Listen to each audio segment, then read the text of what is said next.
la bourse cash. Et voici Nour Mendy Bereb. Bonjour. Bonjour Antoine. Vous êtes directeur des investissements chez Ivesta Family Office. Vous êtes arrivé avec une forte conviction, on va dire. Est-ce que vous l'assumez, cette conviction ? Alors Antoine, j'estime et j'assume, et je l'assume, Claude AI d'Anthropic n'a pas fini de bouleverser les marchés. Oh ! Nous qui pensions qu'on allait avoir la paix au moins une semaine sur qui va se faire disrupter par Claude, etc., et qu'on allait revenir aux fondamentaux. Eh bien, pas du tout. Vous nous dites, ouais, c'est pas fini cette affaire, et on peut craindre de nouveaux nettoyages de valorisation, en fait. Exactement, on a un vrai changement de narratif qui est en train de toucher les marchés.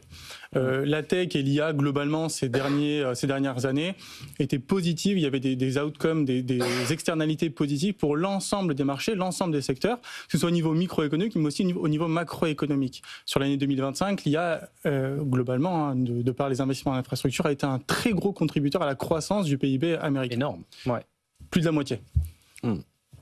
Depuis quelques semaines, avec notamment les nouvelles innovations annoncées du côté de Claude, Cowork, Cobol, etc., on a un vrai changement de narratif. Quand on pensait hier, ça a touché d'abord le segment des softwares, quand on pensait hier que l'IA Claude allait pouvoir permettre de booster les softwares. Maintenant, il y a un changement de narratif où le marché commence à intégrer le fait qu'il ne va pas simplement booster les softwares, mais complètement les remplacer.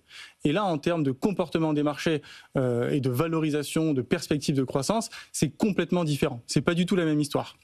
Résultat des courses, depuis 6 mois, globalement, on a une vraie correction concentré sur le segment des softwares, mais qui commence à se propager à d'autres segments, et on voit que le marché commence à entrer dans une forme de zone de prudence, avec des rotations sectorielles qui commencent à s'implémenter. Le marché commence à finalement implémenter une forme de prudence au niveau de ce segment-là.